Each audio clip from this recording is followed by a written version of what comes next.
Sophie Davant est l'un des visages les plus incontournables du paysage audiovisuel français et ce, depuis plus de 35 ans maintenant.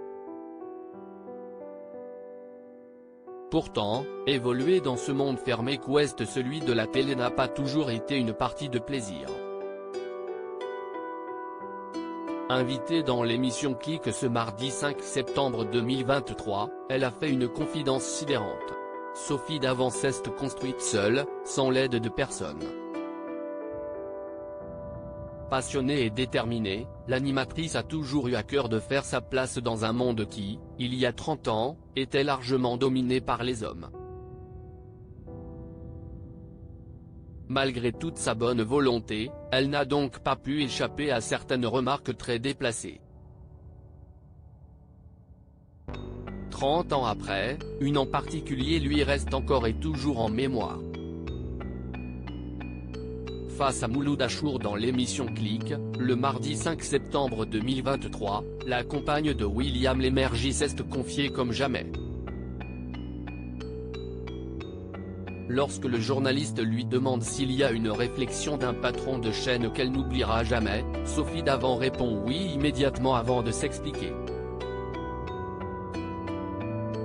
J'ai entendu un directeur de la rédaction de France 2, alors que je venais de demander une augmentation, ce qui est assez rare pour une femme. En général les femmes ne demandent jamais d'augmentation, on attend qu'on vienne nous la proposer mais on peut attendre longtemps. Donc je disais, j'ai entendu ce monsieur me répondre que mon mari était suffisamment bien payé, a-t-elle dévoilé encore marquée par cette discussion. À l'époque, Sophie Davant était en effet mariée avec Pierre Sled, ancien rédacteur en chef du service des sports de France Télévisions puis directeur général de France 3.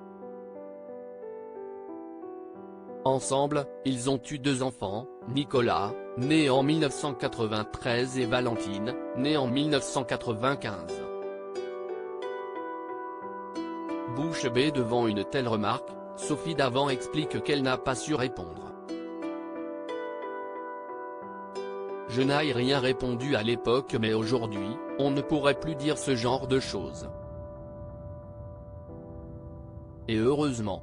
Grâce à Méto et tous ces mouvements où les femmes ont réagi et se sont exprimées, un directeur de la rédaction ne pourrait plus se permettre de dire ce genre de choses. A-t-elle conclu. En revanche, la meilleure amie de Caroline Margeridon affirme ne jamais avoir été victime de comportements déplacés, contrairement à beaucoup de ses collègues féminines.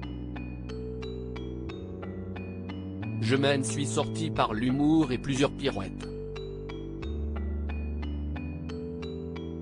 Si est-il vrai que j'ai aussi veillé à ne pas me retrouver en situation délicate mais honnêtement non, je n'ai jamais eu ce genre de problème, a-t-elle conclu.